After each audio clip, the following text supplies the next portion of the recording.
아내의 눈, 남편의 얼굴, 그 남자는 다른 사람이었다.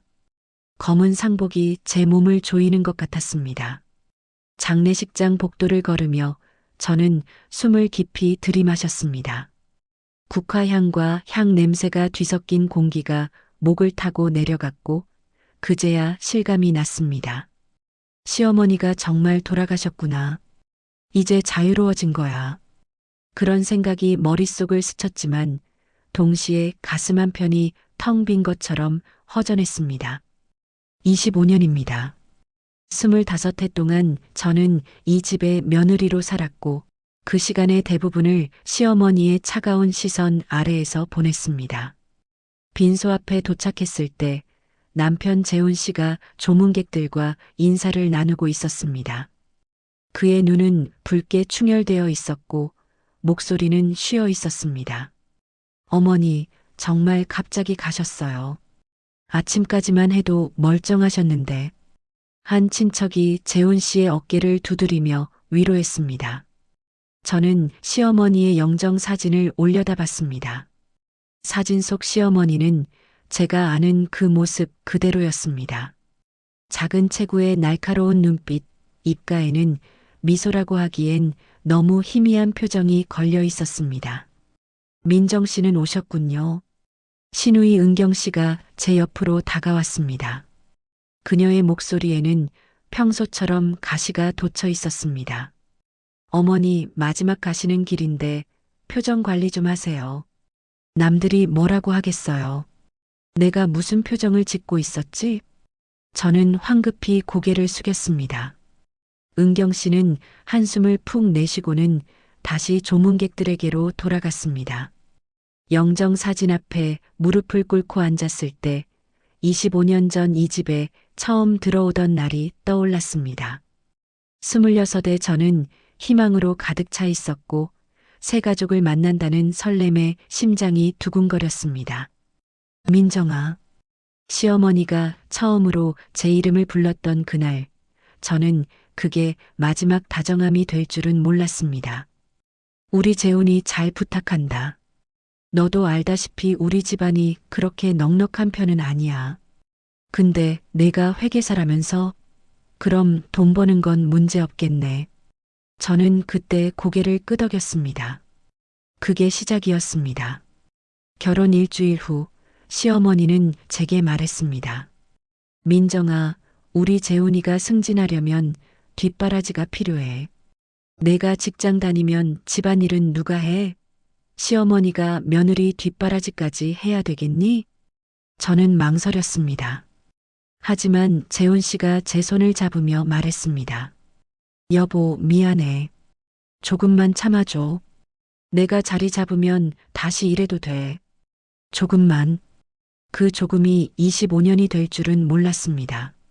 장례식이 끝난 후 집으로 돌아오는 차 안은 고요했습니다. 재훈 씨는 운전대를 잡고 있었고 저는 조수석에서 차창 밖을 바라봤습니다. 가로등 불빛이 차 안으로 들어왔다 사라지기를 반복했습니다. 여보, 재훈 씨가 입을 열었습니다. 어머니 유산 정리하려면 좀 시간이 걸릴 것 같아. 내일 법무사 만나러 가야 하는데 같이 갈래? 네, 그러죠. 저는 짧게 대답했습니다. 재훈 씨의 옆 얼굴을 힐끗 쳐다봤습니다. 가로등 불빛이 그의 얼굴을 스쳐 지나가는 순간 뭔가 이상한 느낌이 들었습니다. 뭐지? 설명할 수 없는 위화감이었습니다. 25년을 함께 산 남편인데 왜 갑자기 낯설게 느껴지는 걸까요? 집에 도착해서 현관문을 열고 들어가는 재훈 씨의 뒷모습을 보며 저는 다시 한번 그 이상한 느낌을 받았습니다. 그의 걸음걸이, 어깨의 각도, 손을 움직이는 방식이 뭔가 평소와 달랐습니다. 아니, 달랐다기보다는 낯설다. 재훈 씨가 거실 소파에 앉으며 넥타이를 풀었습니다. 그리고 왼손으로 담배를 꺼내 입에 물었습니다. 그 순간 제 머릿속에서 무언가가 번쩍했습니다. 왼손? 재훈 씨는 오른손잡이였습니다. 항상 오른손으로 담배를 피웠습니다. 25년 동안 단 한 번도 왼손으로 담배를 피우는 걸 본 적이 없었습니다. 저는 식탁 의자에 앉아 재훈 씨를 지켜봤습니다. 그는 왼손으로 라이터를 켜고 왼손으로 담배를 들어 입에 대고 연기를 들이마셨습니다. 너무나 자연스러운 동작이었습니다. 마치 평생 왼손으로 담배를 피워온 사람처럼. 왜 그래? 나 뭐 묻었어? 재훈 씨가 제 시선을 눈치채고 물었습니다. 아니에요. 그냥. 저는 고개를 저었습니다. 착각이겠지. 피곤해서 그런 거야. 하지만 머릿속에서 의문이 계속 맴돌았습니다. 그날 밤 잠자리에 들었지만 잠이 오지 않았습니다. 옆에 누운 재훈 씨의 고른 숨소리가 들렸습니다. 저는 조심스럽게 침대에서 일어나 거실로 나왔습니다. 책장 맨 위 선반에는 오래된 앨범들이 꽂혀 있었습니다. 저는 의자를 가져다 놓고 올라가 가장 오래된 앨범을 꺼냈습니다. 먼지가 수북이 쌓여 있었습니다. 얼마 만에 꺼내보는 거지? 앨범을 펼쳤습니다. 결혼식 사진이 제일 먼저 나왔습니다. 새하얀 웨딩드레스를 입은 제 모습과 턱시도를 입은 재훈 씨의 모습이 보였습니다. 사진 속 재훈 씨는 환하게 웃고 있었습니다. 저는 그 사진을 한참 들여다봤습니다. 그리고 오늘 본 재훈 씨의 얼굴과 비교했습니다. 뭔가 달랐습니다. 사진 속 재훈 씨의 웃는 모습과 오늘 본 재훈 씨의 웃는 모습이 미묘하게 달랐습니다. 웃을 때 입꼬리가 올라가는 각도, 눈가에 생기는 주름의 패턴, 심지어 웃을 때 드러나는 치아의 모양까지. 설마. 저는 고개를 저었습니다. 말도 안 돼. 25년을 같이 살았는데 이제 와서 다르게 보인다니. 하지만 불안감은 쉽게 사라지지 않았습니다. 다음 페이지를 넘겼습니다. 신혼여행 사진들이었습니다. 제주도에서 찍은 사진들, 해변에서, 호텔방에서, 식당에서 찍은 사진들. 그 사진 속 재훈 씨를 보며 저는 점점 더 확신하게 되었습니다. 뭔가 다르다. 사진 속 재훈 씨의 눈빛, 표정, 몸짓 하나하나가 지금의 재훈 씨와 미묘하게 다릅니다. 저는 앨범을 덮고 한숨을 내쉬었습니다. 내가 미쳐가는 건가? 하지만 회계사 출신답게 저는 숫자와 패턴을 읽는데 익숙한 사람입니다. 그리고 지금 제 앞에 펼쳐진 이 모든 것들이 하나의 패턴을 이루고 있다는 걸 부정할 수 없었습니다. 왼손으로 담배 피우는 것, 미묘하게 다른 웃음, 달라진 걸음걸이. 아니야, 사람은 변하는 거잖아. 25년이면 충분히 변할 수 있어. 하지만 제 안에 다른 목소리가 속삭였습니다. 그래, 사람은 변해. 근데 오른손잡이가 왼손잡이로 변할 수 있을까? 저는 앨범을 다시 책장에 넣고 침실로 돌아왔습니다. 침대에 누워 천장을 바라봤습니다. 옆에서 재훈 씨의 숨소리가 들렸습니다. 익숙한 소리였습니다. 25년 동안 매일 밤 듣던 소리. 그런데 오늘은 그 소리마저 낯설게 들렸습니다. 내가 지금 무슨 생각을 하는 거지? 저는 눈을 감았습니다. 하지만 잠은 오지 않았습니다. 머릿속에서 의문들이 꼬리에 꼬리를 물었습니다. 언제부터였을까? 재훈 씨가 이렇게 달라진 게? 아니, 정확히 말하면 제가 그 다름을 느끼기 시작한 게 언제부터였을까? 오늘 장례식장에서 처음 느꼈던 그 위화감. 그건 정말 오늘 처음이었을까? 저는 기억을 더듬어 봤습니다. 그리고 문득 하나의 장면이 떠올랐습니다. 15년 전, 재훈 씨가 해외 출장을 다녀온 직후였습니다. 말레이시아에 2주 동안 다녀왔었죠. 출장에서 돌아온 재훈 씨가 뭔가 달라 보였던 기억이 났습니다. 그때 저는 그냥 출장 때문에 지쳐서 그런가 보다 했습니다. 하지만 지금 생각해 보니 그때부터였을지도 모릅니다. 설마. 저는 벌떡 일어나 앉았습니다. 심장이 빠르게 뛰었습니다. 15년 전부터? 그렇다면 지난 15년 동안 제 옆에 누워있던 이 사람은 아니야, 말도 안 돼. 저는 고개를 세차게 저었습니다. 하지만 의심의 씨앗은 이미 뿌려졌습니다. 그리고 그 씨앗은 제 마음속에서 무섭게 자라나기 시작했습니다. 다음 날 아침 저는 일찍 일어났습니다. 재훈 씨는 아직 자고 있었습니다. 저는 조용히 침실을 나와 부엌으로 갔습니다. 커피를 내리면서 간밤에 생각했던 것들이 다시 떠올랐습니다. 확인해 봐야 해. 저는 결심했습니다. 이 의심이 단순한 착각인지 아니면 정말로 뭔가 잘못된 것인지 확인해야 했습니다. 재훈 씨가 일어나 식탁에 앉았을 때 저는 평소처럼 아침을 차렸습니다. 잘 잤어요? 응, 그런데 너는? 얼굴이 안 좋아 보이는데. 괜찮아요. 그냥 잠을 잘 못 잤어요. 재훈 씨는 숟가락을 들어 밥을 떴습니다. 오른손으로. 저는 그 모습을 유심히 지켜봤습니다. 밥을 먹을 때는 오른손, 물을 마실 때도 오른손. 하지만 어젯밤 담배를 피울 때는 왼손이었습니다. 왜 담배만 왼손으로 피우지? 오늘 법무사 사무실 이시에 가면 돼. 같이 가자. 네. 재훈 씨가 출근 준비를 하는 동안 저는 침실로 들어가 옷장을 열었습니다. 재훈 씨의 옷들이 가지런히 걸려 있었습니다. 저는 옷들 사이로 손을 넣어 구석진 곳을 더듬었습니다. 분명 여기 어딘가에. 그리고 찾았습니다. 오래된 상자 하나. 결혼 전 재훈 씨가 쓰던 물건들이 담긴 상자였습니다. 저는 그걸 꺼내 침대에 앉아 열었습니다. 안에는 낡은 일기장, 대학 졸업사진, 군대 시절 사진들이 들어 있었습니다. 저는 일기장을 펼쳤습니다. 재훈 씨의 필체로 빼곡히 쓰인 글들이 보였습니다. 저는 몇 페이지를 넘기며 읽었습니다. 1998년 3월 15일. 오늘 MT 같다. 소주를 너무 많이 마셔서 토할 뻔했다. 내일 시험인데 공부는 하나도 안 했네. 1999년 5월 20일. 군대 가기 싫다. 정말 가기 싫다. 하지만 어쩔 수 없지. 저는 일기를 읽으며 문득 이상한 점을 발견했습니다. 필체가 약간 다릅니다. 미묘한 차이지만 분명 다릅니다. 저는 일어나서 재훈 씨의 서재로 갔습니다.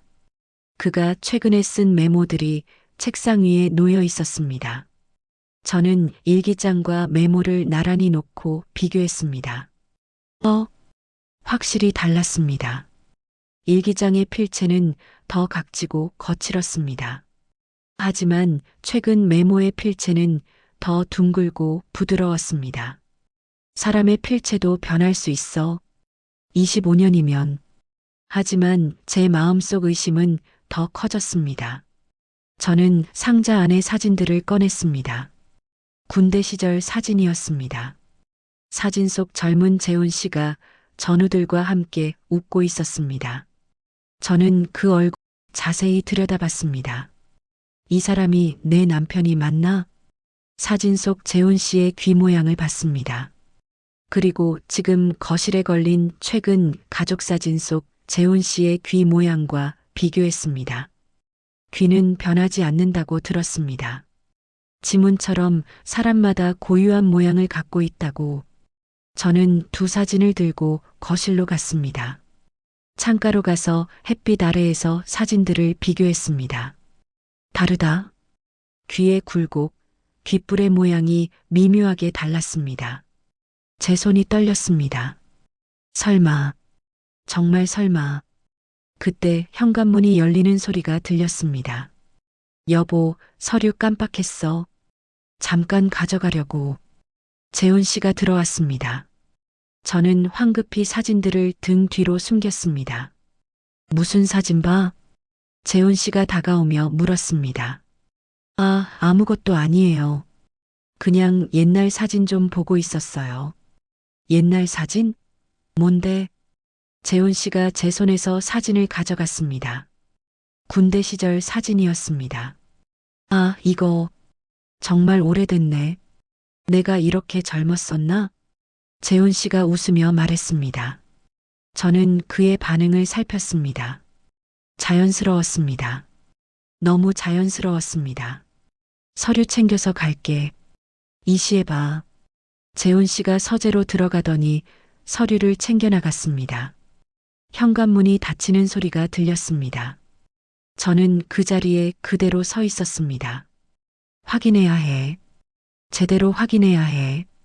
저는 다시 상자로 돌아가 모든 물건들을 꺼냈습니다. 대학 졸업장, 자격증, 운전면허증 사본, 옛날 신분증들. 하나하나 살펴보며 저는 패턴을 찾으려 했습니다. 그리고 발견했습니다. 15년 전을 기점으로 모든 것이 달라졌다는 것을. 15년 전 이전의 사진들 속 재훈 씨와 그 이후의 재훈 씨가 미묘하게 다릅니다. 15년 전에 뭐가 있었지? 저는 기억을 더듬었습니다. 그해 봄 재훈 씨는 말레이시아로 2주간 출장을 갔었습니다. 그리고 돌아왔을 때, 맞아, 그때부터였어. 돌아온 재훈 씨는 이전과 달랐습니다. 더 부드러워졌습니다. 더 다정해졌습니다. 말투도 조금 달라졌습니다. 당시에 저는 출장 다녀오면서 뭔가 깨달은 게 있나 보다 생각했습니다. 중년의 위기를 겪고 변화한 거겠지. 하지만 지금 생각해보니 그게 아니었습니다. 사람이 변한 게 아니라 아예 다른 사람이 된 것일 수도 있습니다. 저는 휴대폰을 꺼냈습니다. 그리고 인터넷 검색창에 입력했습니다. 15년 전 교통사고 사망 기사. 박재훈 사망. 하지만 아무것도 나오지 않았습니다. 당연하지. 만약 정말 그런 일이 있었다면 가족들이 숨겼을 테니까. 저는 한숨을 내쉬었습니다. 내가 지금 뭘 하고 있는 거지? 미친 거 아니야? 하지만 멈출 수 없었습니다. 의심은 이미 확신으로 바뀌어 가고 있었습니다.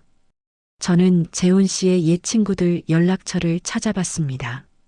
결혼식 하객 명단에 있던 이름들. 그중 한 명에게 전화를 걸었습니다. 여보세요? 아, 안녕하세요. 김태수 씨죠? 저 박재훈 아내 민정이에요. 아, 형수님. 안녕하세요. 오랜만이에요. 네, 오랜만이에요. 혹시 시간 되시면 커피 한 잔 할 수 있을까요? 재훈이 얘기 좀 하고 싶어서요. 그럼요. 언제 괜찮으세요? 내일 가능하세요? 네, 괜찮습니다. 내일 오전 11시에 강남역 근처 카페에서 볼까요? 네, 감사합니다. 전화를 끊고 저는 달력을 봤습니다. 내일이면 알 수 있을지도 모릅니다. 이 모든 의심이 단순한 착각인지 아니면 정말로 끔찍한 진실이 숨어 있는지. 오후 2시 저는 재훈 씨와 함께 법무사 사무실에 갔습니다. 법무사가 서류들을 펼쳐놓고 설명했습니다. 시어머님께서 남기신 유산은 이 집과 예금 그리고 주식입니다. 총액이 약 12억 정도 되는데요. 유언장에 따르면 아들인 재훈 씨에게 전부 상속하신다고 되어 있습니다. 재훈 씨가 고개를 끄덕였습니다. 그런데 한 가지 특이한 점이 있습니다. 법무사가 한 봉투를 꺼냈습니다. 시어머님께서 며느리분께 따로 전달하라고 하신 편지가 있습니다. 저요? 저는 놀라서 물었습니다. 네. 시어머님께서 돌아가시기 일주일 전에 제게 맡기셨습니다. 본인이 돌아가시면 며느리에게 꼭 전달하라고 하셨어요. 법무사가 봉투를 제게 건넸습니다. 저는 떨리는 손으로 봉투를 받았습니다. 봉투 겉면에는 시어머니의 필체로 이렇게 쓰여 있었습니다. 며느리 민정에게. 지금 여기서 읽어보시겠습니까? 법무사가 물었습니다. 저는 고개를 저었습니다. 아니요. 집에 가서 읽을게요. 집으로 돌아오는 내내 저는 그 봉투를 가방 안에 꼭 쥐고 있었습니다. 시어머니가 내게 무슨 말을 남기신 걸까? 25년 동안 차갑게만 대하시던 시어머니가 마지막 순간에 제게 편지를 남기셨다는 게 믿기지 않았습니다. 집에 도착해서 재훈 씨가 샤워를 하러 들어간 사이 저는 봉투를 열었습니다. 편지지 한 장이 나왔습니다. 시어머니의 필체였습니다. 떨리는 글씨로 쓰인 편지였습니다. 민정아, 처음부터 제 이름을 부르셨습니다. 이 편지를 읽고 있다는 건 내가 이미 세상을 떠났다는 뜻이겠지. 먼저 사과하고 싶구나. 25년 동안 너를 차갑게 대한 것을 사실 이유가 있었단다. 저는 숨을 죽이고 다음 문장을 읽었습니다. 너는 눈치가 빨라서 언젠가는 알아챌 거라고 생각했어. 그래서 일부러 너를 멀리했지. 가까이 두면 들킬 것 같아서. 무슨 얘긴지 아직 모르겠지? 그럼 이제부터 하는 말을 잘 들어라. 제 심장이 미친 듯이 뛰기 시작했습니다. 15년 전 재훈이가 그 순간 욕실 문이 열렸습니다. 재훈 씨가 샤워를 마치고 나왔습니다. 저는 황급히 편지를 접어 주머니에 넣었습니다. 뭐해? 아무것도 아니에요. 저는 억지로 웃으며 대답했습니다. 재훈 씨는 의심스러운 눈으로 저를 보더니 침실로 들어갔습니다. 저는 잠시 기다렸다가 화장실로 들어갔습니다. 문을 잠그고 변기 뚜껑을 닫고 앉아 다시 편지를 꺼냈습니다. 손이 떨렸습니다. 15년 전 재훈이가 말레이시아 출장 중 교통사고를 당했어. 그 자리에서 즉사했단다. 저는 입을 틀어막았습니다. 비명이 나올 것 같았습니다. 하지만 우리 집안의 체면과 유산 문제가 있었어. 재훈이가 죽으면 모든 게 복잡해지거든. 그래서 나는 결정을 했지. 재훈이에게는 쌍둥이 동생이 있었어. 재민이라고. 너는 모르는 아이야. 우리 집안의 치부였거든. 재민이는 재훈이와 얼굴이 똑같아. 목소리도 체격도. 그래서 나는 재민이에게 제안을 했어. 형을 대신해서 살라고. 저는 편지를 읽으며 온몸이 얼어붙는 것을 느꼈습니다. 처음에는 거부했지. 하지만 내가 설득했어. 형수님도 조카도 지켜야 한다고. 재민이는 결국 받아들였어. 그리고 15년 동안 형 행세를 하며 살았지. 너를 속인 거야. 미안하다. 하지만 한 가지는 알아줬으면 좋겠어. 재민이는 진심으로 너를 사랑했어. 형보다 더. 편지는 거기서 끝났습니다. 저는 화장실 바닥에 주저앉았습니다. 머릿속이 하얗게 변했습니다. 거짓말이야. 이건 거짓말이야. 하지만 모든 퍼즐 조각이 맞아떨어졌습니다. 왼손잡이, 달라진 필체, 다른 귀 모양, 변한 성격, 모든 것이 설명되었습니다. 지난 15년 동안 제 옆에 누워있던 사람은 제 남편이 아니었습니다. 제 남편의 동생이었습니다. 화장실 바닥에 주저앉아 있던 저는 알 수 없는 시간이 흐른 뒤에야 정신을 차렸습니다. 여보, 괜찮아? 화장실에 오래 있는데.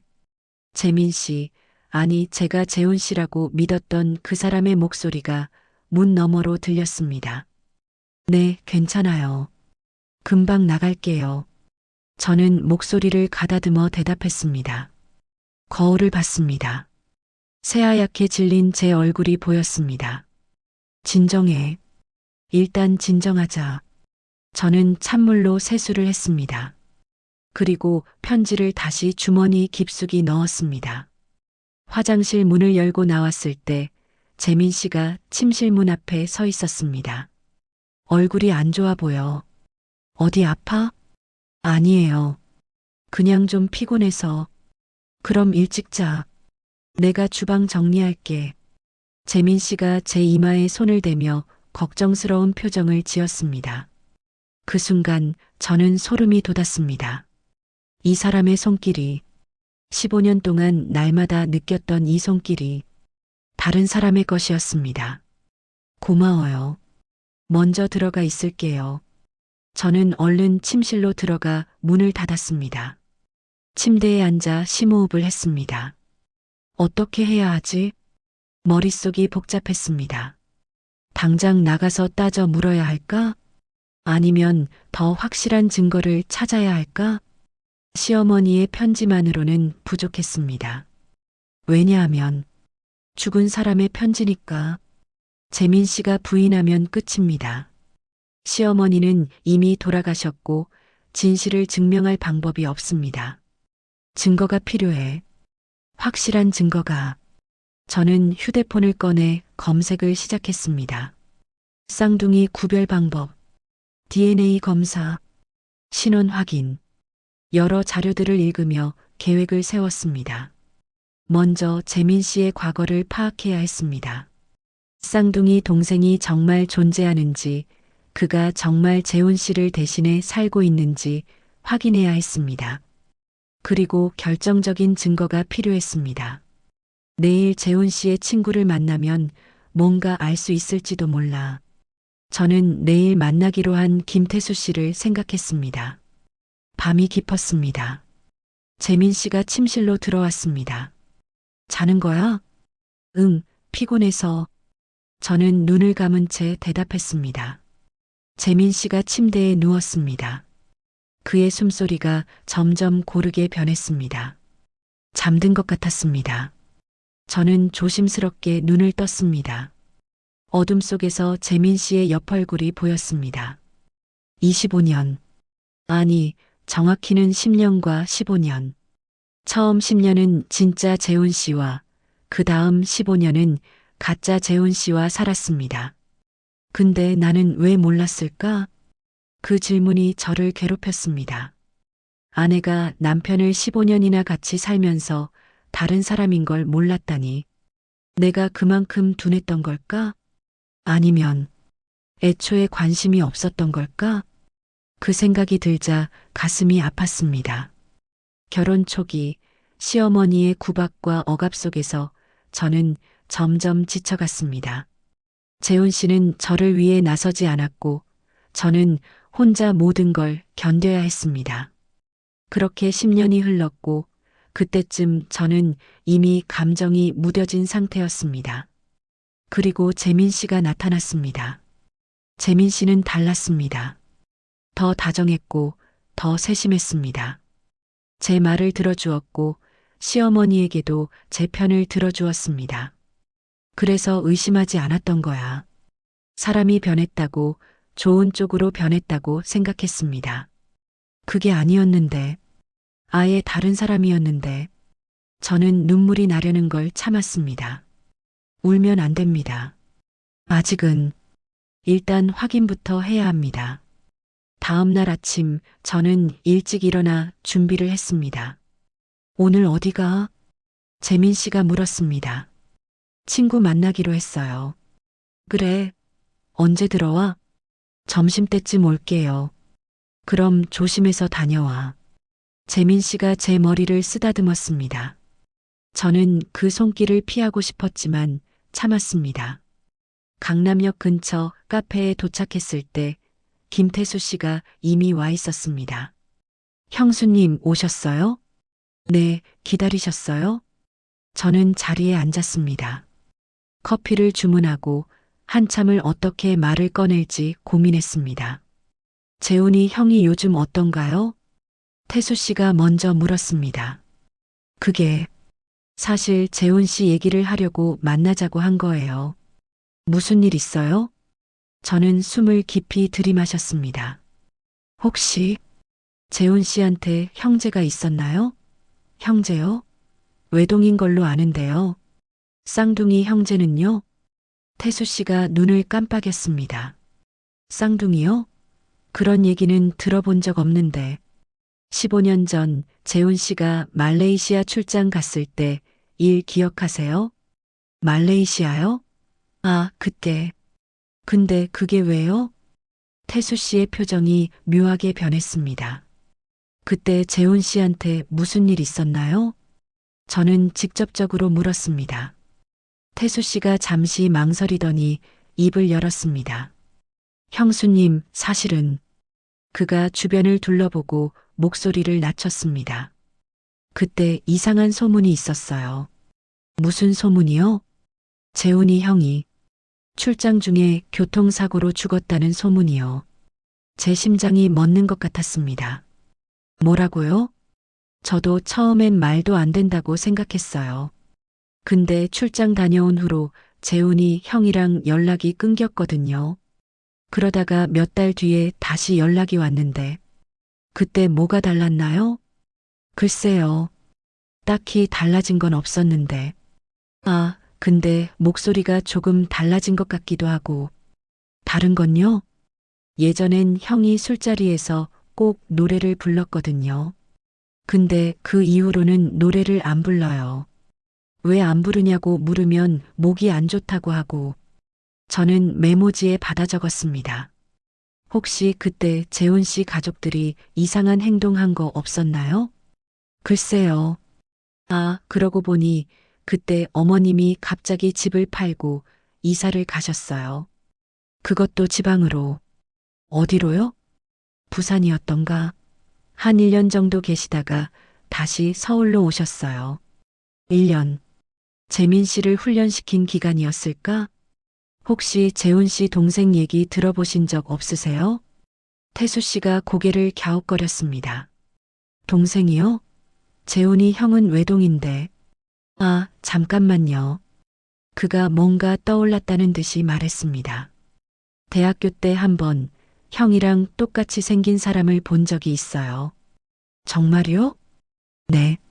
학교 근처 편의점에서 봤는데 재훈이 형인 줄 알고 인사했거든요. 근데 그 사람이 저를 못 알아보는 거예요. 그래서 이상하다 싶었는데 형한테 물어보니까 자기 아니래요. 그게 언제였어요? 한 20년도 더 된 것 같은데요. 대학교 2학년 때였으니까. 저는 모든 정보를 메모했습니다. 태수 씨, 이 얘기 재훈 씨한테는 비밀로 해주세요. 네. 아, 네. 근데 형수님, 무슨 일 있으세요? 아니에요. 그냥 궁금한 게 있어서요. 저는 얼버무리며 자리에서 일어났습니다. 집으로 돌아오는 길, 머릿속이 복잡했습니다. 증언이 확보됐습니다. 재훈 씨와 똑같이 생긴 사람이 존재했고 15년 전 재훈 씨에게 뭔가 일어났다는 것. 이제 필요한 건 물리적 증거였습니다. DNA 검사. 저는 결심했습니다. 재민 씨의 DNA를 채취해서 15년 전 보관했던 재훈 씨의 혈액 샘플과 비교하면 확실해질 겁니다. 15년 전 혈액 샘플이 어디 있더라? 저는 기억을 더듬었습니다. 결혼 5년 차 때 재훈 씨가 건강검진을 받으며 혈액 검사를 했었습니다. 그때 결과지를 제가 보관했었던 것 같은데 집에 도착해서 서류 보관함을 뒤졌습니다. 재민 씨는 아직 회사에서 돌아오지 않았습니다. 어디 있지? 저는 서류들을 하나하나 확인했습니다. 그리고 찾았습니다. 15년 전 건강검진 결과지. 거기에는 재훈 씨의 혈액형과 각종 수치가 적혀 있었습니다. B형. 저는 재민 씨의 최근 건강검진 결과지를 찾았습니다. 작년에 받은 검진이었습니다. B형. 같았습니다. 혈액형은 같구나. 쌍둥이니까 당연하겠지. 하지만 DNA는 다를 겁니다. 일란성 쌍둥이라도 DNA에는 미세한 차이가 있다고 들었습니다. 머리카락을 채취하자. 저는 화장실로 갔습니다. 재민 씨의 빗에 머리카락 몇 가닥이 걸려 있었습니다. 저는 조심스럽게 그것들을 모아 비닐봉지에 넣었습니다.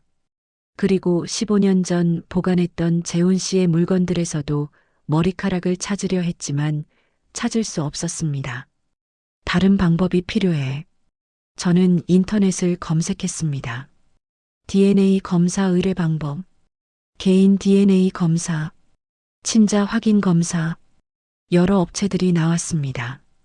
그중 한 곳에 전화를 걸었습니다. 네, 제노믹스 연구소입니다. 안녕하세요. DNA 검사를 의뢰하고 싶은데요. 어떤 종류의 검사를 원하시나요? 신원 확인 검사요. 두 사람이 동일 인물인지 확인하고 싶어서요. 그럼 두 분의 샘플이 모두 필요한데요. 한 분은 이미 돌아가셨는데 15년 전 물건이 있어요. 15년 전이면 혹시 혈액이나 체액이 묻은 물건이 있으신가요? 글쎄요. 저는 생각해 봤습니다. 15년 전 재훈 씨의 물건 중에 DNA가 남아있을 만한 게 뭐가 있을까? 면도기나 칫솔 같은 것도 가능하신가요? 네, 가능합니다. 단, 보관 상태에 따라 검사가 어려울 수도 있습니다. 알겠습니다. 물건을 찾아서 다시 연락드릴게요. 전화를 끊고 저는 다시 재훈 씨의 옛 물건들을 뒤졌습니다. 15년 전 물건, 15년 전 물건, 그리고 문득 떠올랐습니다. 저희 집 다락에 오래된 짐들이 보관되어 있었습니다. 저는 사다리를 가지고 다락으로 올라갔습니다. 먼지 쌓인 상자들이 가득했습니다. 하나씩 열어보며 찾았습니다. 그리고 발견했습니다. 15년 전 재훈 씨가 출장 가기 전에 쓰던 면도기였습니다. 이거다. 저는 조심스럽게 면도기를 비닐봉지에 넣었습니다. 이제 이걸 검사소에 보내면 됩니다. 다락에서 내려오려는데 발밑에 뭔가 걸렸습니다. 낡은 앨범이었습니다. 저는 앨범을 집어들었습니다. 펼쳐보니 재훈 씨의 어린 시절 사진들이었습니다. 사진들을 넘기다가 한 장에서 손이 멈췄습니다. 두 명의 아이가 함께 찍힌 사진이었습니다. 똑같이 생긴 두 아이. 뒷면에 연필로 쓴 글씨가 있었습니다. 재훈이와 재민이 1979년 5월. 역시 쌍둥이가 실제로 존재했습니다. 저는 사진을 가만히 들여다봤습니다. 두 아이는 정말 똑같았습니다. 하지만 자세히 보니 미묘한 차이가 있었습니다. 한 아이는 활짝 웃고 있었고 다른 아이는 약간 수줍은 표정이었습니다. 누가 재훈이고 누가 재민이지? 사진 속 두 아이를 보며 저는 문득 궁금해졌습니다. 재민 씨는 어떤 삶을 살았을까? 왜 가족들 사이에서 치부 취급을 받았을까? 쌍둥이로 태어났는데 왜 한 명만 인정받고 다른 한 명은 숨겨졌을까? 저는 앨범을 가지고 다락에서 내려왔습니다. 거실 소파에 앉아 앨범을 천천히 넘겼습니다. 어린 시절 사진 이후로는 쌍둥이가 함께 찍힌 사진이 없었습니다. 재훈 씨 혼자만 찍힌 사진들 뿐이었습니다. 재민 씨는 어디로 간 걸까? 그때 현관문이 열렸습니다. 재민 씨가 들어왔습니다. 다녀왔어. 저는 황급히 앨범을 소파 뒤로 숨겼습니다. 왔어요? 뭐해? 아무것도 안 했어요. 재민 씨가 넥타이를 풀며 제 옆에 앉았습니다. 오늘 친구 만나고 왔다며? 어땠어? 그냥 오랜만에 만나서 수다 떨었어요. 그래, 좋겠다. 나도 요즘 친구들이랑 못 만났는데. 재민 씨가 저를 바라봤습니다. 그의 눈빛은 따뜻했습니다. 진심으로 저를 걱정하는 눈빛이었습니다. 이 사람은 정말 나를 사랑하는 걸까? 시어머니 편지에 쓰여 있던 문장이 떠올랐습니다. 재민이는 진심으로 너를 사랑했어. 형보다 더. 만약 그게 사실이라면 저는 복잡한 감정에 휩싸였습니다. 이 사람이 거짓으로 제 곁에 있었다는 사실. 하지만 동시에 지난 15년이 거짓말은 아니었다는 것. 어떻게 해야 하지? 저는 아직 답을 찾지 못했습니다. 하지만 한 가지는 확실했습니다. 진실을 알아야 한다는 것. 끝까지 확인해야 한다는 것. 그리고 그 후에 결정을 내려야 한다는 것. 다음 날 저는 재민 씨가 출근한 후 곧바로 DNA 검사소에 전화를 걸었습니다. 네, 제노믹스 연구소입니다. 어제 전화드렸던 사람입니다. 샘플을 가지고 가도 될까요? 네, 오늘 오후 방문 가능하신가요? 네, 가능합니다. 주소를 받아 적고 저는 준비를 시작했습니다. 재민 씨의 머리카락과 15년 전 재훈 씨의 면도기를 각각 별도의 봉투에 넣었습니다. 그리고 어린 시절 쌍둥이 사진도 챙겼습니다. 혹시 모르니까 오후 2시 저는 검사소에 도착했습니다. 깔끔한 건물의 3층에 위치한 작은 연구소였습니다. 안녕하세요. 예약하신 분이시죠? 젊은 여자 연구원이 저를 맞이했습니다. 네. 샘플 가져오셨나요? 저는 봉투 2개를 꺼내 놓았습니다. 이게 현재 살아있는 사람의 머리카락이고 이건 15년 전에 사용하던 면도기예요. 연구원이 샘플들을 살펴봤습니다. 면도기가 15년이나 됐다고 하셨죠? 보관 상태가 괜찮은 편이네요. DNA 추출이 가능할 것 같습니다. 얼마나 걸릴까요? 일주일 정도 소요됩니다. 급하신가요? 네, 좀 급합니다. 그럼 추가 비용을 내시면 3일 내로 결과를 받아보실 수 있어요. 그렇게 해주세요. 서류를 작성하고 비용을 지불했습니다. 결과는 이메일로 보내드릴게요. 혹시 제가 직접 와서 받을 수는 없을까요? 그것도 가능합니다. 그럼 그렇게 해주세요. 검사소를 나오며 저는 깊은 한숨을 내쉬었습니다. 이제 3일만 기다리면 돼. 3일 후면 모든 게 명확해질 겁니다. 재민 씨가 정말 재훈 씨가 아니라는 확실한 증거를. 집으로 돌아오는 길 저는 카페에 들렀습니다. 혼자 생각을 정리할 시간이 필요했습니다. 커피를 주문하고 창가 자리에 앉았습니다. 만약 DNA 검사 결과가 다르다고 나오면 그 다음엔 어떻게 하지? 경찰에 신고해야 할까? 아니면 재민 씨와 직접 대면해야 할까? 신고를 하면 어떻게 되는 거지? 재민 씨는 신분 도용죄로 처벌받을 겁니다. 시어머니도 공범이었지만 이미 돌아가셨으니 처벌할 수 없을 겁니다. 그리고 나는 뭐가 되는 거지? 15년간 다른 사람과 결혼 생활을 한 피해자? 아니면 눈치도 못 챈 바보? 아이들은? 저희에게는 딸 하나가 있었습니다. 21살 대학교 3학년인 딸. 딸한테는 뭐라고 말하지?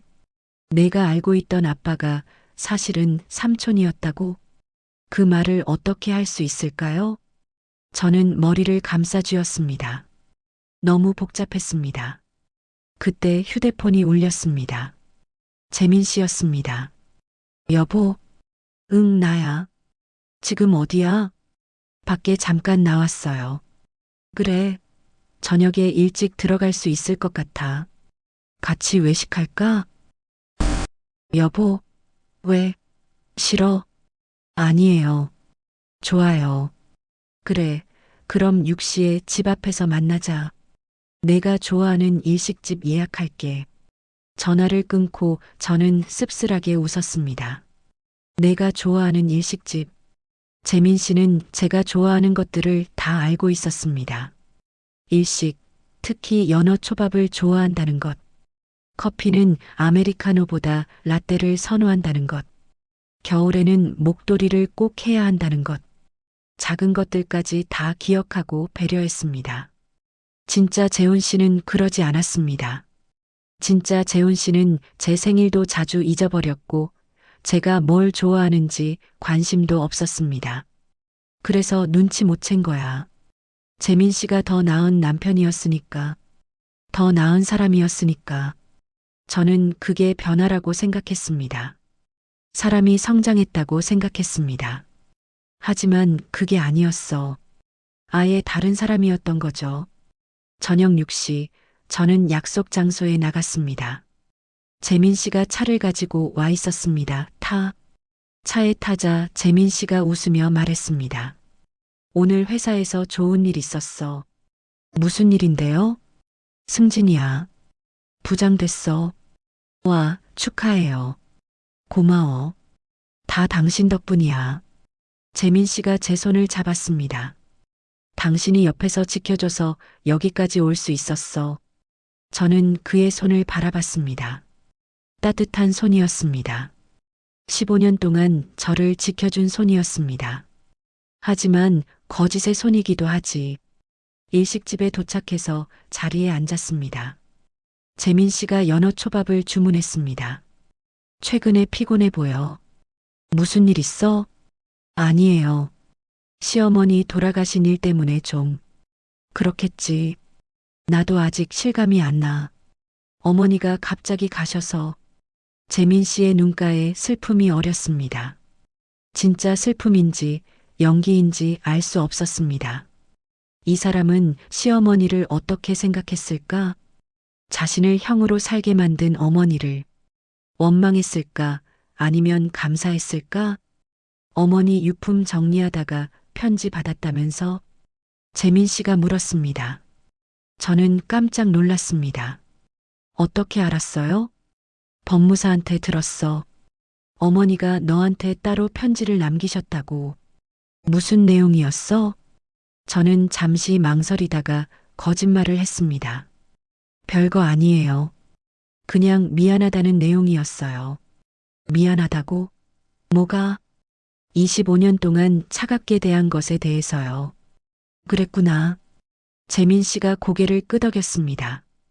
어머니도 나름대로 힘드셨을 거야. 무슨 뜻이에요? 아니, 그냥 우리 가족사가 좀 복잡했거든. 복잡하다니 무슨. 아무것도 아니야. 그냥 옛날 얘기야. 재민 씨가 화제를 돌렸습니다. 저는 더 캐묻지 않았습니다. 대신 머릿속으로 생각했습니다. 우리 가족사가 복잡했다. 그 말 속에 진실이 숨어 있을지도 모릅니다.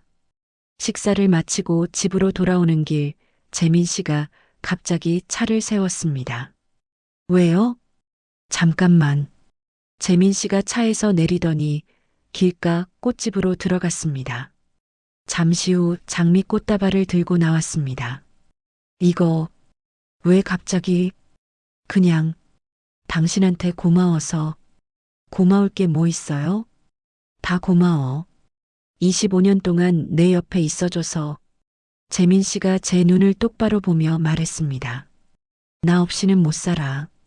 그 말에 저는 가슴이 철렁했습니다. 왜 갑자기 이런 말을? 혹시 눈치챈 걸까? 제가 의심하고 있다는 걸 알아챈 걸까? 집에 도착해서 꽃을 화병에 꽂으며 저는 재민 씨를 힐끗 쳐다봤습니다. 그는 평소처럼 소파에 앉아 TV를 보고 있었습니다. 아무렇지 않은 모습이었습니다. 기분 탓이겠지. 하지만 불안감은 쉽게 가시지 않았습니다. 그날 밤 잠들기 전 재민 씨가 말했습니다. 여보, 다음 주에 딸 만나러 갈까? 은지를요? 응. 한동안 못 봤잖아. 용돈도 줄 겸 해서. 그러면 좋죠. 내가 은지한테 연락해 볼게. 재민 씨가 휴대폰을 꺼내 딸에게 문자를 보냈습니다. 잠시 후 답장이 왔습니다. 은지가 주말에 시간 된대. 토요일에 만나자. 네. 저는 대답했지만 머릿속은 복잡했습니다. 딸을 만나기 전에 결과가 나올까? DNA 검사 결과는 3일 후에 나옵니다. 그럼 딸을 만나기 전에 진실을 알게 되는 겁니다. 그때 어떻게 하지? 딸 앞에서 평범하게 행동할 수 있을까? 아무 일도 없는 것처럼 웃을 수 있을까? 잠이 오지 않았습니다. 저는 침대에 누워 천장을 바라봤습니다. 옆에서 재민 씨의 고른 숨소리가 들렸습니다. 15년 동안 저는 이 사람의 숨소리를 들으며 잠들었습니다. 익숙한 소리였습니다. 하지만 이제는 그 소리조차 낯설게 느껴졌습니다. 진짜 재훈 씨는 어땠을까? 진짜 재훈 씨와 함께했던 10년의 기억을 떠올렸습니다. 냉정했던 남편, 저를 거들떠보지 않던 남편, 시어머니 편만 들던 남편, 그리고 15년 전 이후 다정해진 남편, 저를 이해해주는 남편, 제 편을 들어주는 남편, 어느 쪽이 진짜였을까? 둘 다 진짜였습니다. 한 명은 진짜 재훈, 다른 한 명은 재민. 저는 두 사람과 결혼 생활을 한 겁니다. 그리고 아이러니하게도 가짜와의 삶이 더 행복했습니다. 이게 맞는 걸까? 거짓 위에 세워진 행복. 그게 진짜 행복일 수 있을까? 저는 답을 찾을 수 없었습니다. 다음 날 재민 씨가 출근한 후 저는 다시 다락으로 올라갔습니다. 어제 발견했던 앨범을 다시 펼쳐봤습니다. 쌍둥이가 함께 찍힌 사진은 단 한 장뿐이었습니다. 그 이후로는 재훈 씨만 나왔습니다. 재민 씨는 어디로 간 거지? 저는 사진 뒷면을 자세히 살펴봤습니다. 그리고 희미하게 지워진 글씨를 발견했습니다. 고아원. 누군가 지우려 했지만 완전히 지워지지 않은 글씨였습니다. 고아원? 재민 씨는 고아원에서 자랐던 걸까? 아니, 잠깐. 쌍둥이인데 한 명은 집에서, 한 명은 고아원에서? 왜? 저는 인터넷을 검색했습니다. 1970년대 쌍둥이, 입양 쌍둥이 한 명만 키우기. 여러 자료들이 나왔습니다. 과거에는 경제적 이유로 쌍둥이 중 한 명을 보육원에 보내는 경우가 있었다고 합니다. 특히 아들을 원하는 집안에서 쌍둥이가 모두 아들인 경우 한 명을 포기하는 일도 있었다고 합니다. 그럼 재민 씨는 버려진 아이였던 걸까? 태어나자마자 가족에게서 분리되어 고아원에서 자란 아이. 그리고 15년 전 형이 죽자 갑자기 불려와 형 노릇을 하게 된 사람. 얼마나 혼란스러웠을까? 갑자기 가족이 생기고 아내가 생기고 딸이 생긴 것. 그것도 자신의 것이 아닌 형의 것을. 저는 문득 재민 씨가 불쌍하게 느껴졌습니다. 아니야, 불쌍하다고 생각하면 안 돼. 저는 고개를 저었습니다. 나를 속인 건 사실이잖아. 15년 동안. 하지만 마음 한편에서는 다른 목소리가 들렸습니다. 그 사람도 선택의 여지가 없었을지도 몰라. 어머니의 명령이었다잖아. 그리고 정말로 나를 사랑하게 됐다면? 저는 혼란스러웠습니다. 분노해야 할지 이해해야 할지 알 수 없었습니다. 그때 휴대폰이 울렸습니다. 모르는 번호였습니다. 여보세요? 박민정 씨 맞으시죠? 제노믹스 연구소입니다. 제 심장이 빠르게 뛰기 시작했습니다. 아, 네. 맞습니다. 결과가 예상보다 빨리 나왔습니다. 지금 오실 수 있으세요? 지금요? 네. 아니면 내일 오셔도 됩니다. 아니요, 지금 갈게요. 30분 안에 도착할게요. 전화를 끊고 저는 황급히 옷을 갈아입었습니다. 벌써? 아직 마음의 준비가 안 됐는데. 하지만 알아야 했습니다. 진실을. 연구소에 도착해서 저는 연구원을 만났습니다. 결과 보고서입니다. 연구원이 봉투를 건넸습니다. 저는 떨리는 손으로 봉투를 열었습니다.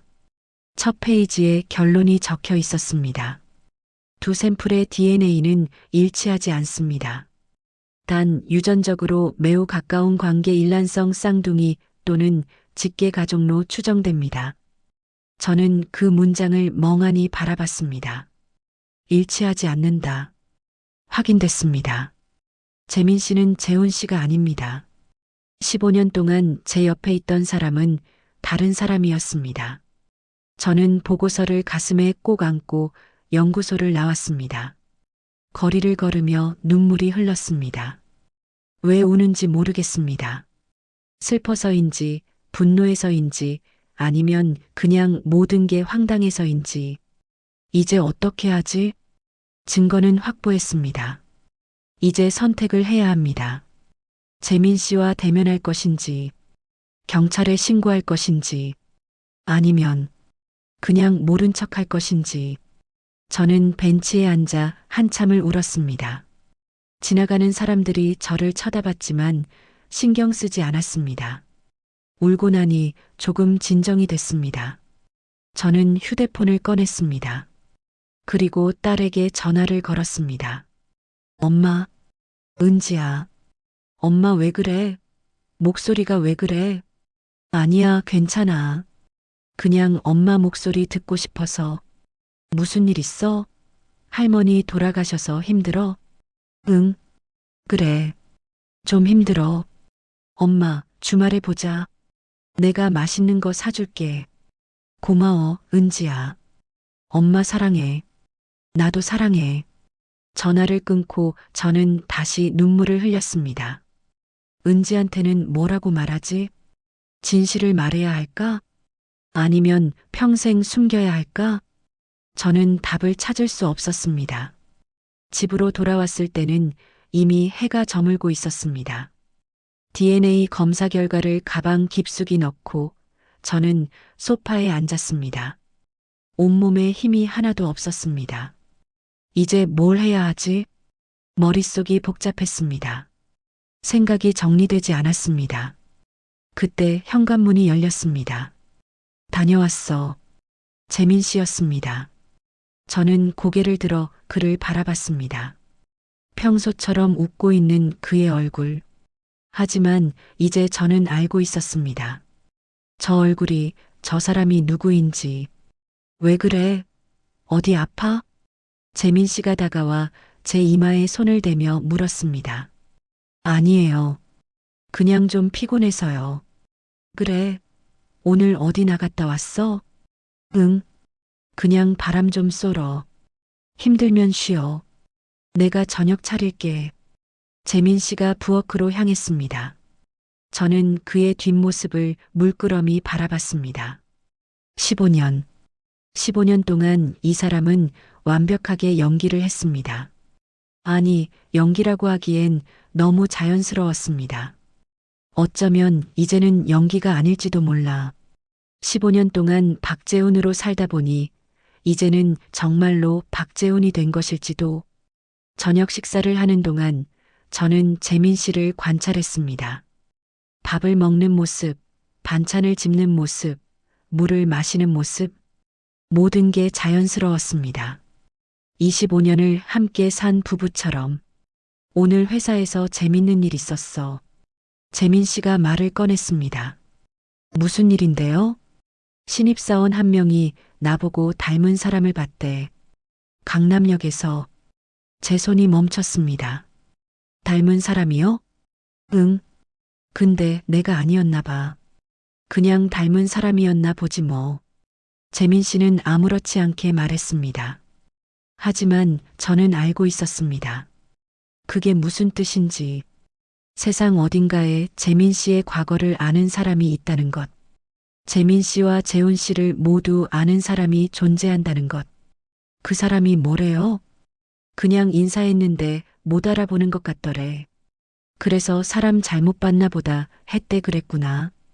저는 고개를 끄덕이며 밥을 입에 넣었습니다. 하지만 넘어가지 않았습니다. 식사를 마치고 재민 씨는 서재로 들어갔습니다.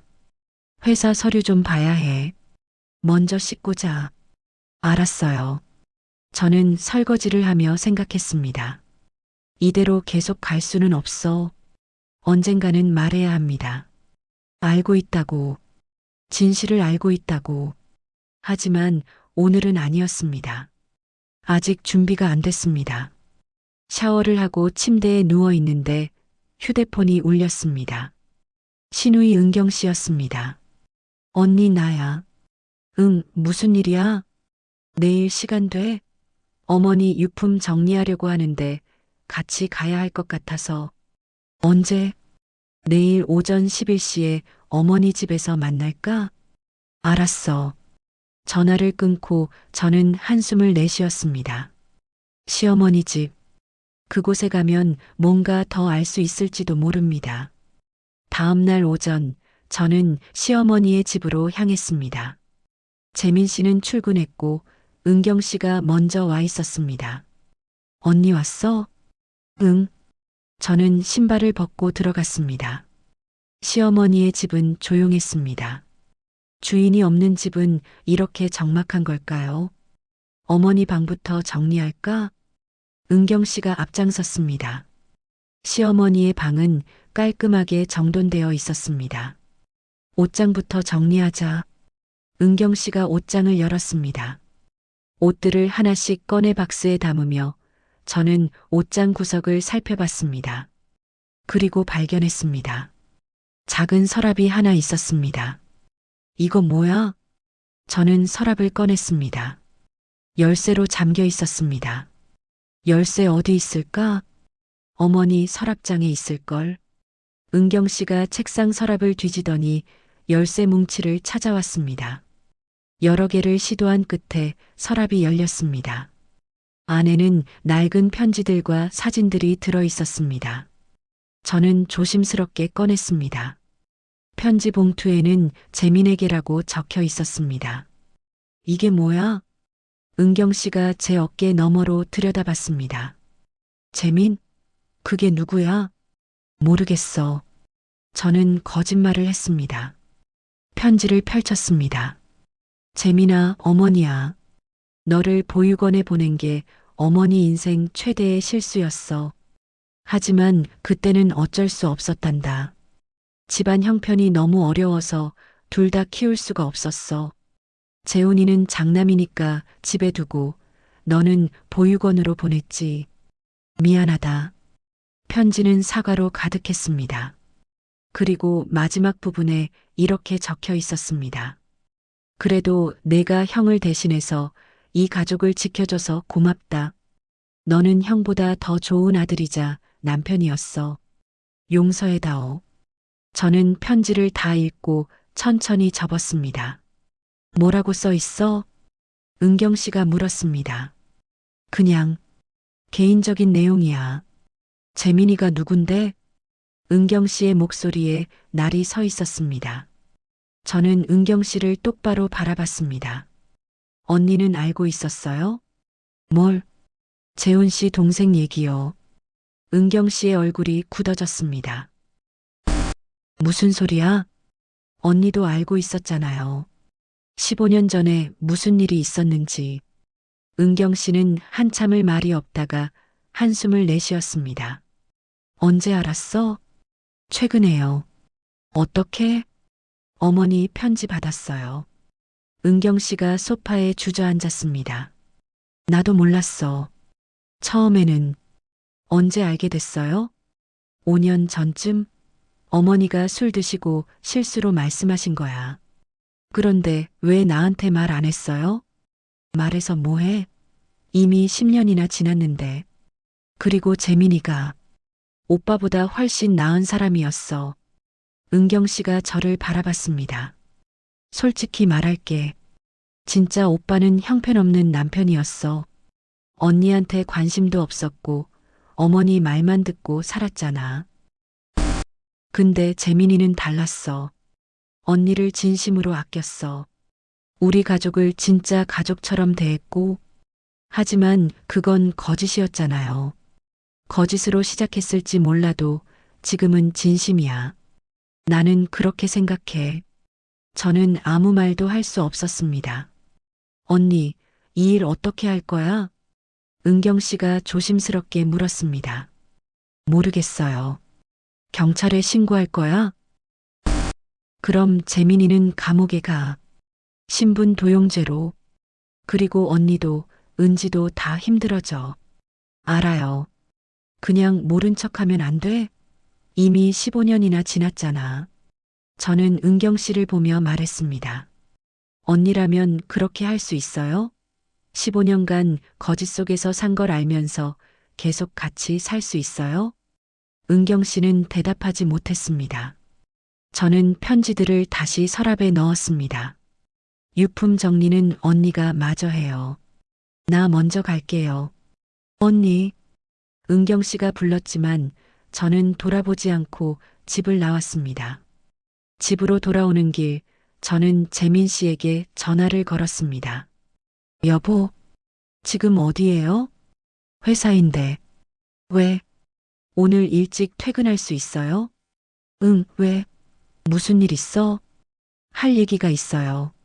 무슨 얘기인데? 집에 와서 얘기해요. 알았어. 6시까지 갈게. 전화를 끊고 저는 심호흡을 했습니다. 오늘 말할 거야. 더 이상 미룰 수 없었습니다. 오늘 말할 거야. 더 이상 미룰 수 없었습니다. 집에 도착해서 저는 거실을 정리했습니다. 그리고 DNA 검사 결과와 시어머니의 편지를 식탁 위에 올려놓았습니다. 6시가 되자 현관문이 열렸습니다. 다녀왔어. 재민 씨가 들어왔습니다. 그는 식탁 위의 서류들을 보고 멈췄습니다. 저게 뭐야? 저는 소파에 앉아 그를 바라봤습니다. 앉아요. 재민 씨가 천천히 식탁 의자에 앉았습니다. 서류를 집어들었습니다. DNA 검사 결과를 보는 순간 그의 얼굴이 하얗게 변했습니다. 이건 다 알아요. 저는 차분하게 말했습니다. 15년 전에 무슨 일이 있었는지, 당신이 누군지, 재민 씨는 아무 말도 하지 못했습니다. 재민 씨, 제가 그의 진짜 이름을 부르자 그는 고개를 떨구었습니다. 언제부터? 알았어? 일주일 전부터 의심했고 3일 전에 확인했어요. 그동안 나랑 같이 있으면서 힘들었어요. 매일 밤 당신 옆에서 자면서 속으로 울었어요. 재민 씨가 손으로 얼굴을 감쌌습니다. 미안해. 정말 미안해. 왜 그랬어요? 왜 나를 속였어요? 나도. 처음엔 어쩔 수 없었어.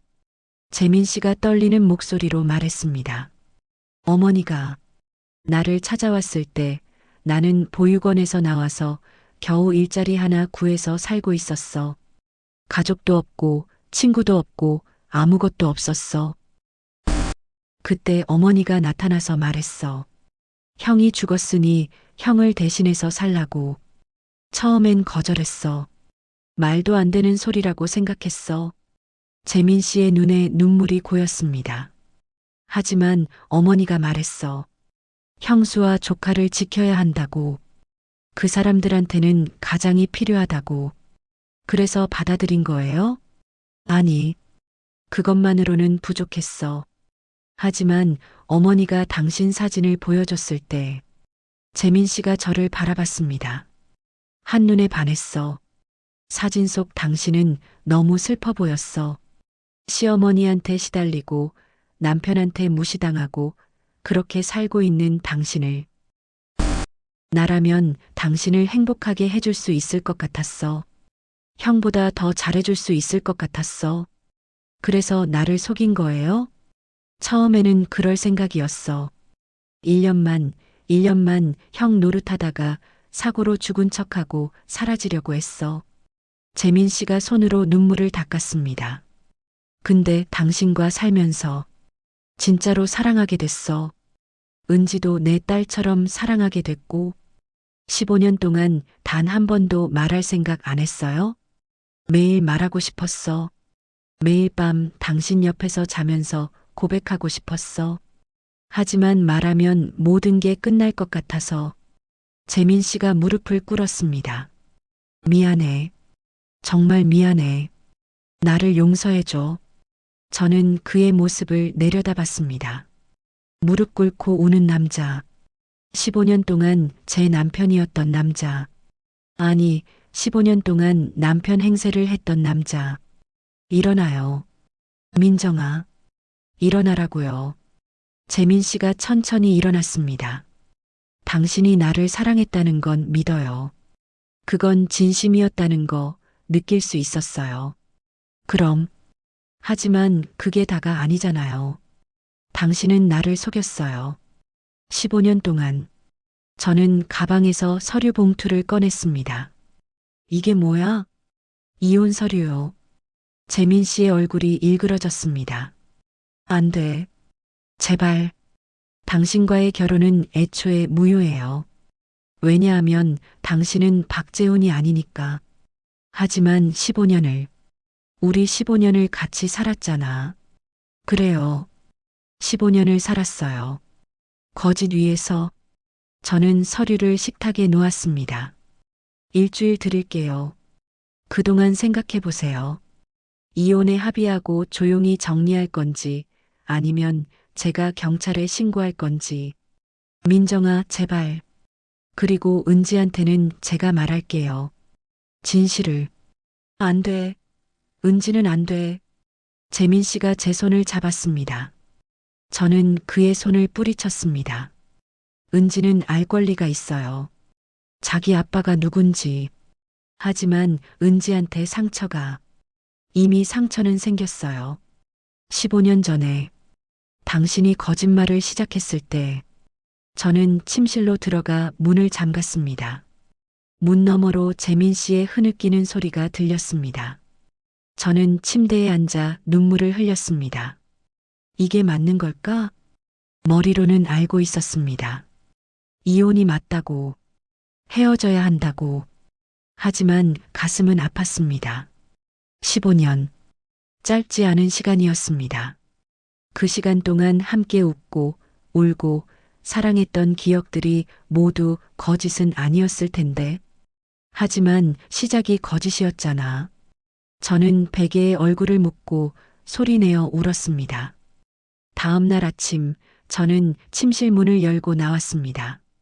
거실 소파에 재민 씨가 그대로 앉아 있었습니다. 밤새 한숨도 못 잔 것 같았습니다. 눈이 충혈되어 있었고 얼굴은 핏기가 없었습니다. 어젯밤에 잤어요? 재민 씨는 고개를 저었습니다. 저는 부엌으로 가서 물을 한 잔 따라 그에게 건넸습니다. 마셔요. 고마워.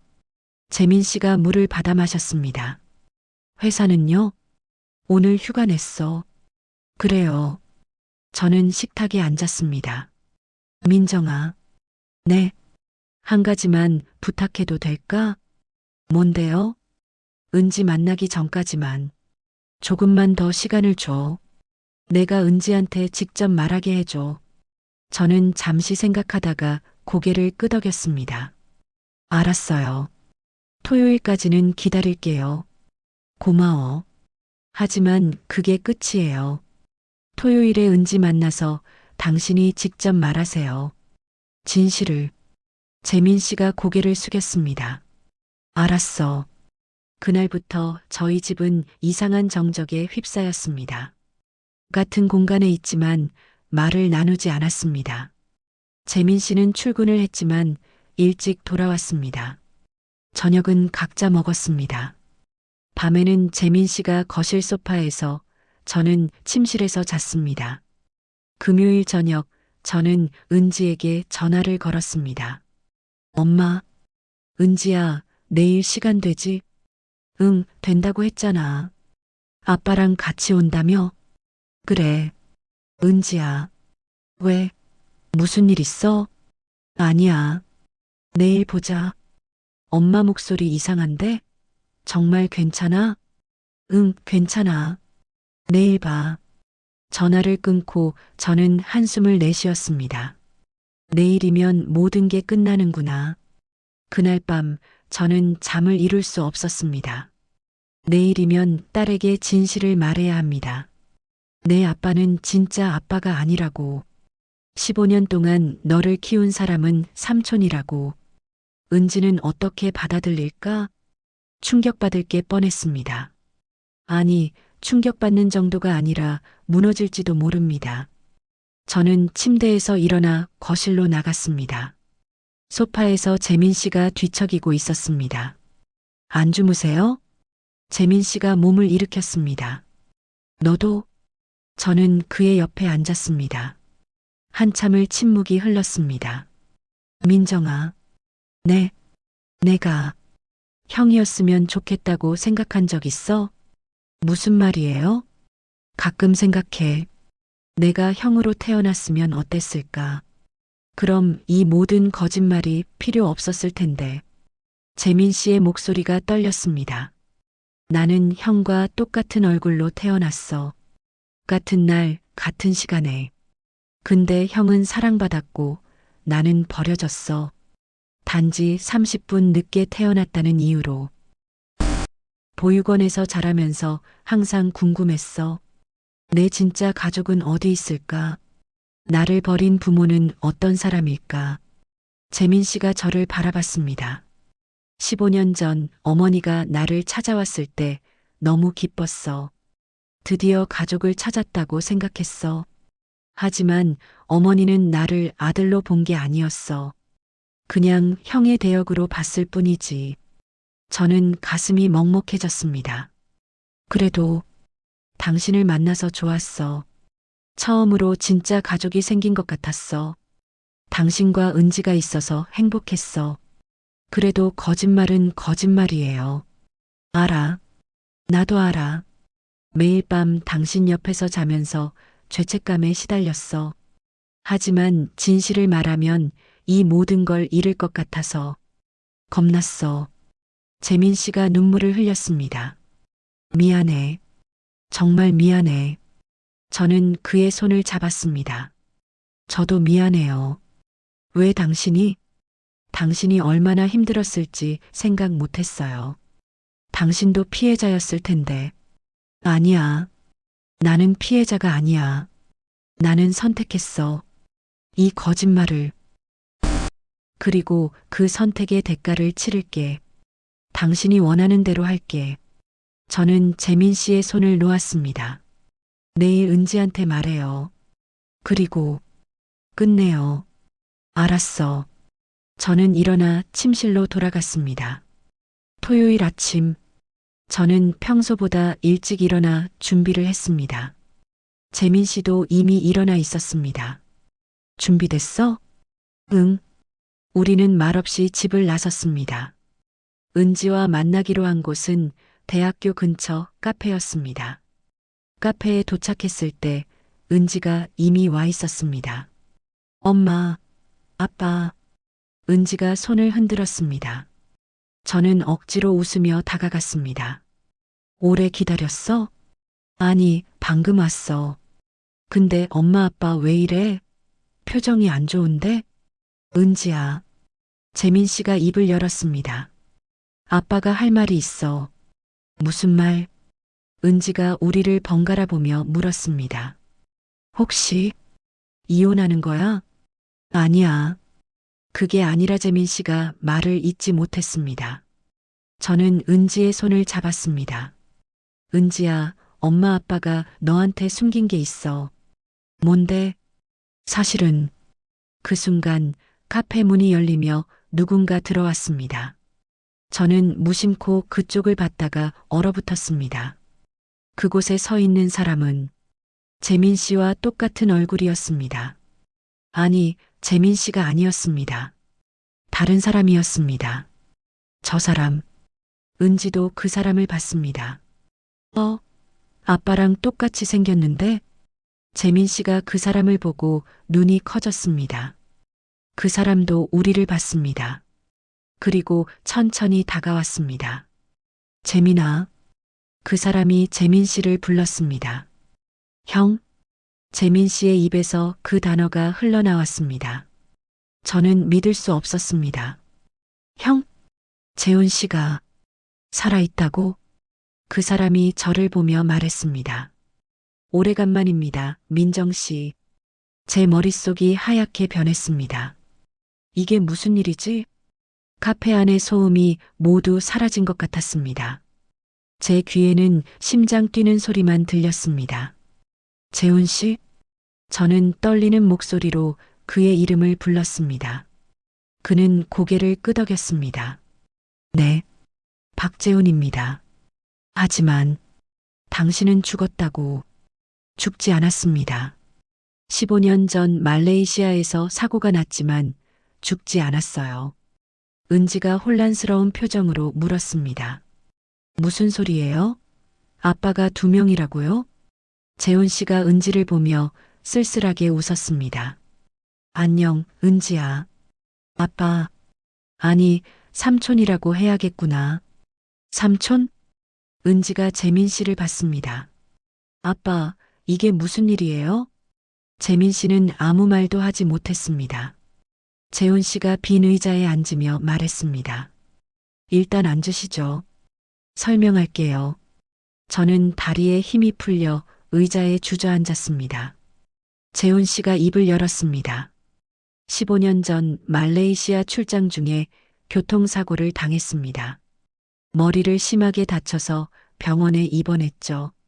그리고 기억을 잃었습니다. 기억상실? 네. 제 이름도 가족도 모든 걸 잊어버렸어요.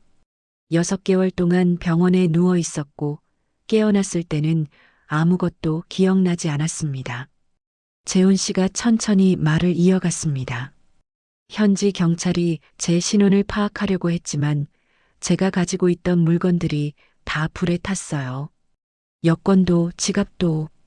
그래서 한동안 신원 미상의 환자로 있었죠.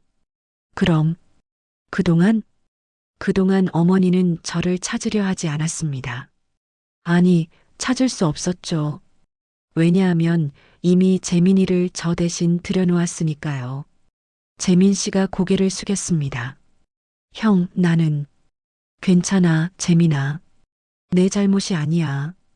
재훈 씨가 동생을 보며 말했습니다. 어머니가 너를 이용한 거니까. 그럼 15년 동안 어디 계셨어요? 제가 물었습니다. 말레이시아에서 2년 정도 있다가 기억이 조금씩 돌아오기 시작했어요. 제 이름 한국에 가족이 있다는 것. 그래서 한국으로 돌아왔죠. 그럼 그때 왜 저희한테 오지 않으셨어요? 왔었어요. 13년 전에. 재훈 씨의 말에 저는 숨이 멎었습니다. 집 앞까지 갔습니다. 그리고 봤어요. 창문 너머로 행복하게 웃고 있는 당신과 은지를, 그리고 재민이를. 그 모습을 보는 순간 깨달았습니다. 내가 돌아가면 모든 게 무너진다는 걸. 은지는 혼란에 빠질 거고, 당신은 충격을 받을 거고, 재민이는 다시 아무것도 아닌 사람이 될 거라는 걸. 재훈 씨의 눈에 눈물이 고였습니다. 그리고 솔직히 말하면 나는 남편이나 아빠 역할을 제대로 못했어요. 결혼했을 때 당신한테 잘해주지도 못했고, 은지가 태어났을 때도 무관심했죠. 저는 아무 말도 할 수 없었습니다. 하지만 재민이는 달랐어요. 재민이는 당신을 진심으로 사랑했고, 은지를 진짜 딸처럼 아꼈어요. 내가 하지 못했던 일들을 다 해줬죠. 그래서 그냥 사라진 거예요? 네. 그게 모두를 위한 길이라고 생각했어요. 재훈 씨가 잠시 말을 멈췄다가 다시 입을 열었습니다. 그렇게 13년을 살았습니다. 다른 이름으로, 다른 사람으로. 작은 회사를 차려서 혼자 살았어요. 가끔, 아주 가끔 멀리서 당신들을 지켜봤죠. 그럼 왜 지금 나타난 거예요? 어머니가 돌아가셨다는 소식을 들었어요. 그리고 어머니가 민정 씨한테 편지를 남겼다는 것도. 재훈 씨가 저를 바라봤습니다. 어머니가 진실을 밝히셨을 거라고 생각했어요. 그렇다면 이제 모든 게 밝혀질 거고 재민이는 처벌받을 거라고. 그건 안 됩니다. 재민이는 잘못이 없어요. 어머니의 명령을 따른 것뿐이에요. 재민 씨가 고개를 들었습니다. 형, 재민아, 내가 15년 동안 우리 가족을 지켜줘서 고마워. 너는 나보다 훨씬 좋은 남편이었고 좋은 아빠였어. 은지가 울기 시작했습니다. 이게 무슨 일이에요? 아빠가 2명이라니. 그럼 진짜 아빠는 누구예요? 재훈 씨가 은지에게 다가갔습니다. 생물학적으로는 내가 내 아빠야. 하지만 15년 동안 너를 키운 사람은 재민이 삼촌이지.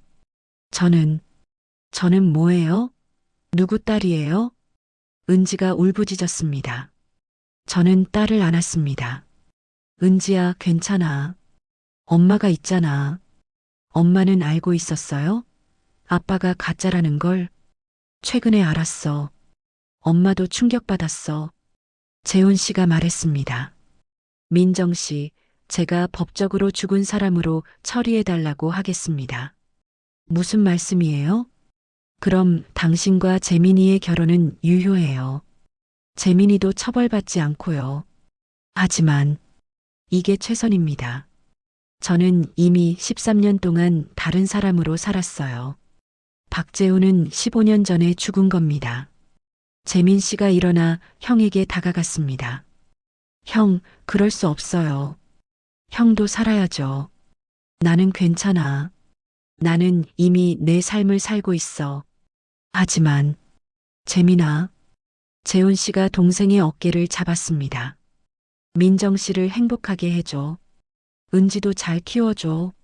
내가 못한 일들을 내가 대신해줘. 형, 두 사람이 끌어안았습니다.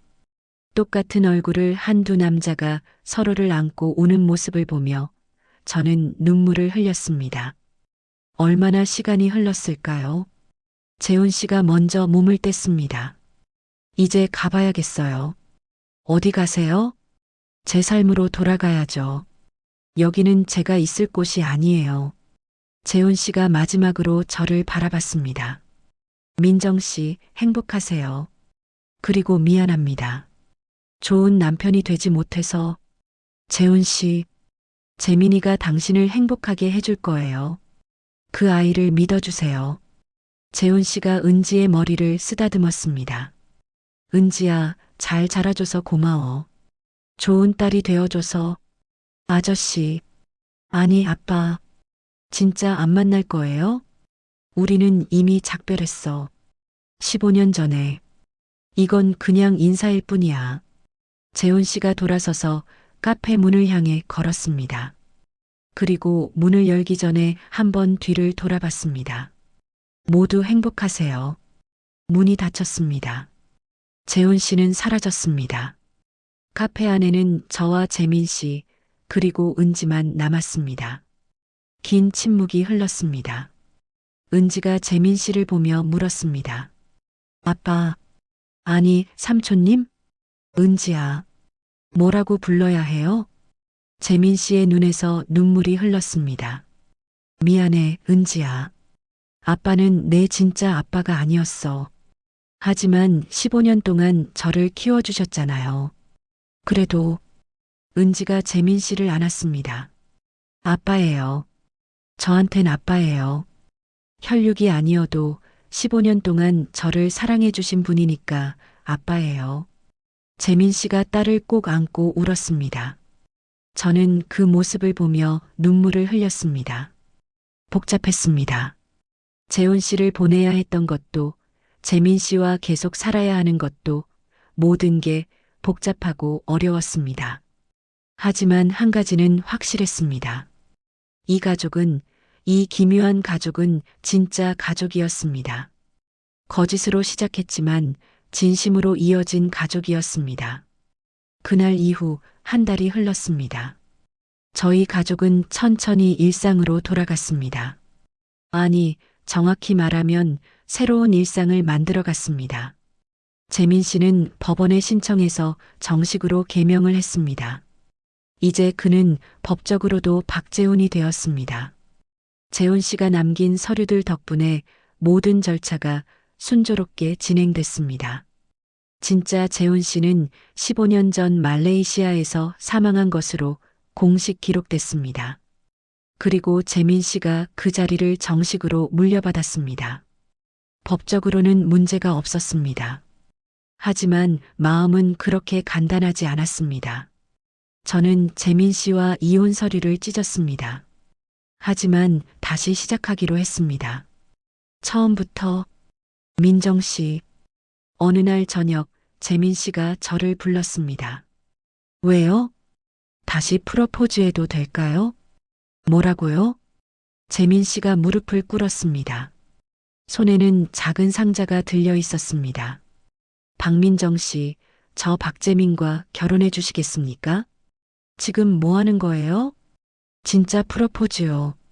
15년 전에는 제대로 못했으니까. 이번에는 제 이름으로 제대로 하고 싶어요. 저는 웃음이 나왔습니다. 우리 이미 결혼했잖아요. 그건 박재훈과의 결혼이었어요. 이제 박재민과 새로 결혼해 주세요. 같은 사람인데 무슨 다른 사람이에요. 이제는 거짓이 아니에요. 진짜 제 이름으로, 진짜 제 마음으로 청혼하는 거예요. 재민 씨가 상자를 열었습니다. 안에는 작은 반지가 들어 있었습니다. 받아주실 거죠? 저는 한참을 그를 바라보다가 고개를 끄덕였습니다. 네, 받을게요. 재민 씨가 제 손에 반지를 끼워 주었습니다. 그리고 일어나 저를 안았습니다. 고마워. 정말 고마워. 저야말로요. 15년 동안 저를 사랑해줘서 앞으로도 평생 사랑할게요 약속이에요. 우리는 작은 결혼식을 다시 올렸습니다. 가족들만 모인 조촐한 시기였습니다. 은지가 저의 들러리를 서주었습니다. 엄마 예뻐요. 고마워, 은지야. 엄마 아빠 사랑해요. 엄마도 사랑해. 식이 끝나고 저는 혼자 베란다에 나갔습니다. 밤하늘의 별을 바라보며 생각했습니다. 재훈 씨는 지금 어디서 뭘 하고 있을까? 행복할까요? 가끔 저희를 생각할까요? 후회할까요? 아니면 홀가분할까요? 뭐 생각해? 재민 씨가 옆에 왔습니다. 그냥 형님 생각. 나도 가끔 생각해. 형은 지금 어떻게 살고 있을까? 찾아볼까요? 아니, 재민 씨가 고개를 저었습니다. 형이 원하는 건 그게 아닐 거야. 형은 자유롭게 살고 싶어 할 거야. 그렇겠죠. 대신 우리가 행복하게 사는 게 형에 대한 예의인 것 같아. 맞아요. 저는 재민 씨의 손을 잡았습니다. 우리 행복하게 살아요. 정말로. 응, 그러자. 3개월 후, 저는 다시 일을 시작했습니다. 25년 만에 회계사로 복귀한 겁니다. 작은 회계법인에 취직했고, 처음에는 낯설었지만 점점 적응해 갔습니다. 엄마 대단해. 은지가 말했습니다. 51살에 다시 취업하다니. 나였으면 무서워서 못했을 것 같아. 엄마도 무서웠어. 근데 해보니까 할만하더라. 엄마 멋있어. 저는 딸을 안았습니다. 은지야, 엄마가 너한테 하고 싶은 말이 있어. 뭔데? 너의 아빠는 2명이야. 한 명은 너를 낳아준 사람, 다른 한 명은 너를 키워준 사람. 둘 다 내 진짜 아빠야. 은지가 고개를 끄덕였습니다. 알아요. 그리고 엄마, 나는 지금의 아빠가 좋아요. 저를 사랑해주니까. 그래, 아빠가 너를 정말 많이 사랑하지. 그날 밤 저는 오래된 앨범을 꺼냈습니다. 15년 전 사진들이 담긴 앨범. 진짜 재훈 씨와 찍은 사진들. 저는 그 사진들을 천천히 넘겼습니다. 당신도 행복하세요, 재훈 씨. 어디에 있든 평화롭게 사세요. 저는 앨범을 덮고 책장에 넣었습니다. 이제 과거는 과거로 남겨두고 앞으로 나아갈 때입니다. 6개월 후, 저희 가족은 작은 펜션을 빌려 여행을 갔습니다. 바닷가였습니다. 와, 바다다. 은지가 해변으로 뛰어갔습니다. 저와 재민 씨는 손을 잡고 천천히 걸었습니다. 행복해? 재민 씨가 물었습니다. 응, 행복해. 당신은? 나도. 거짓말 아니죠? 진짜야. 평생 이렇게 살 수 있다면 바랄 게 없어. 저는 멈춰서서 재민 씨를 바라봤습니다. 당신, 한 가지 물어볼 게 있어요. 뭔데? 15년 전 처음 우리 집에 왔을 때 무서웠어요? 재민 씨가 잠시 생각하다가 대답했습니다. 무서웠지. 들킬까봐. 근데 더 무서웠던 건 뭐요? 당신이 날 사랑하지 않을까봐. 다행히 그 걱정은 안 해도 됐어. 당신이 나를 사랑해줬으니까. 저는 재민 씨를 안았습니다. 저도 사랑해요. 진심으로. 나도 사랑해. 처음부터 지금까지 계속. 우리는 한참을 그렇게 서 있었습니다. 파도 소리가 들렸고 바람이 불었고 햇살이 따뜻했습니다. 엄마, 아빠, 여기 와봐요. 은지가 저희를 불렀습니다. 우리는 손을 잡고 딸에게 걸어갔습니다. 가족. 거짓으로 시작했지만 진심으로 이어진 가족. 완벽하지 않지만 그래서 더 소중한 가족. 저는 이 가족을 지키기로 했습니다. 어떤 일이 있어도. 그날 저녁 펜션 베란다에 앉아 있는데 재민 씨가 맥주 2캔을 들고 왔습니다. 하나 줄까? 고마워요. 캔을 따서 건배했습니다. 뭐에 건배할까? 재민 씨가 물었습니다. 저는 잠시 생각하다가 말했습니다.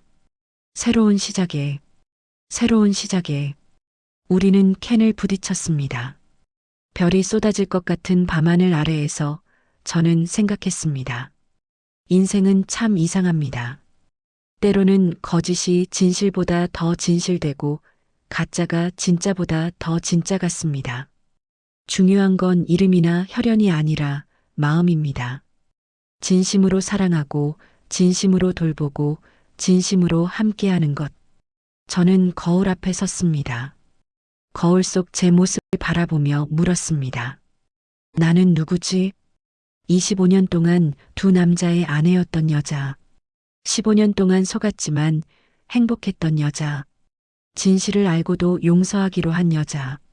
나는 박민정이다. 그리고 나는 이제 나 자신으로 살 거다. 저는 거울 속 제 모습에게 미소를 지었습니다.